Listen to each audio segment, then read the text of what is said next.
John, many congratulations. A fantastic result. What pleased you most about that performance? Clean tonight?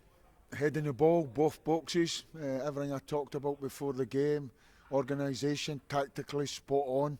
Knew for long periods before the game the boys had to understand that we have to do the shift, the hard yards.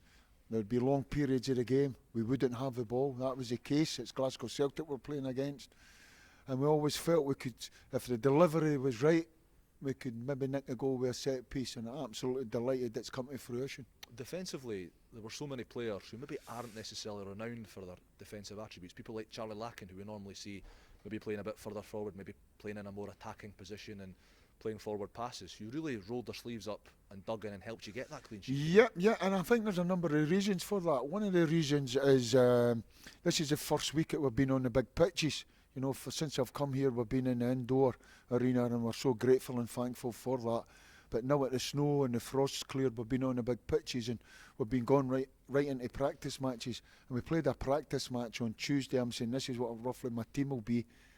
And like every other manager that's listening to this will tell you, they got absolutely battered. And then the other team was that good, you have to reward that, guys like Spittle and Gardine and these guys. And what it does is, if anybody thinks we're playing a practice match and we're not playing for real, you're playing for a place in the team. And that's why you have to reward it. And we rewarded it. And when you get that, and their efforts that they've gave me, and you get it, they get in the team, and you get a result against Celtic, albeit backs to the wall, absolutely delighted for them. And then your frustration is, come on guys, how can we not do that every week? Because we seem to be okay against the top teams. You know, Celtic, Aberdeen, Hibs we've beat.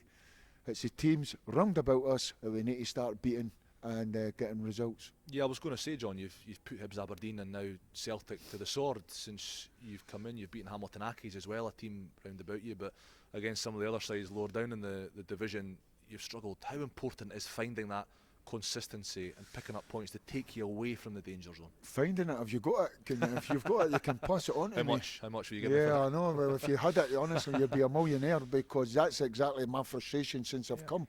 We go so up and down, it's unbelievable. But one thing I will say is, they work hard. They're an honest, hard-working bunch. They want to do well. I think sometimes some of them try too hard, and it's our job as a coach, as a manager, to try and help them along. And I'm hoping this result tonight will give us the confidence and the momentum for the rest of the season. You've really shaken up the bottom end of the table as well. The likes of Hamilton Academical and Kilmarnock, who you've just overtaken, albeit it's only one result, it's only a 2-point deficit. They'll have been looking at tonight and thinking, County won't win tonight, County will drop points tonight, and we can rely on still being above them. Yep, and we've probably been like that ourselves, and I've said that to the boys, you know, why get caught up in all that, what other teams are doing? Yet you look at the results, but concentrate on what we're doing, on the process of what we're doing, forget the outcome. And we can only influence what we do.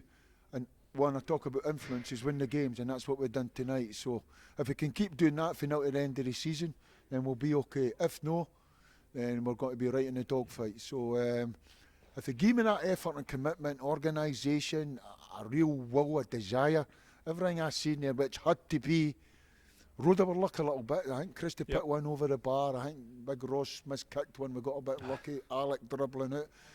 But it's about time a little bit luck went for us. Usually we get punished for that. So absolutely delighted for the boys, just for their work ethic and what they've gave me since I've come in. Just finally, John, on Jordan White, how important a signing he could be with what he gives you in those forward areas. He was terrific today in many aspects. Very good in terms of, I thought it was man of the match tonight. Craig's agreed with you, he gave him the man of the match award. He was brilliant, he takes it on board. We know what we were getting with Jordan, we were looking all over the place and he was staring right in front of us. If he can play like that from now to the end of the season, he'll be a handful. But saying that, he knows his game. He's not got to run away for you. He's good in the air. He's hold up player, links it up, and he worked ever so hard. All credit to him as well, because he's come to Motherwell from Motherwell, not playing a lot of football, and his fitness levels are right up there. And I'm delighted for all my subs, and I've got a smile on my face because it makes me laugh. All my subs went on. It shows that they've really concentrated and done the job. And then we come to Cookie, Regan Cook, who's absolutely Yeah, it looked like he was towing a caravan at times. Craggs pointed out in commentary, I think after a couple of touches he was looking like for a rest. And it brought a smile to my face because I have to say this, I've got a soft spot for Cookie, because he's a lovely boy going about there. He's got a big part to play, but I think his lesson is, see when you're getting warmed up, you get warmed up to get your second breath, so when you go on the pitch you're hit the ground running, and he could not find that second wind, and I think it affected him, but true to him and a heart on his sleeve, he still dug in and done the shift for the team, and I says that to him, absolutely delighted that we kept a clean sheet with him on the pitch. You'll need to get him out on the bike with you soon, John. Through his paces. Could he live with you on the road bike? He's a funny boy, Cookie, honestly. He's just got that smile that lights the place up, and he's a talented footballer, and he's maybe game time, that's probably the only thing that he's been missing. Yeah, John, thanks so much for your time. Well done tonight. Cheers.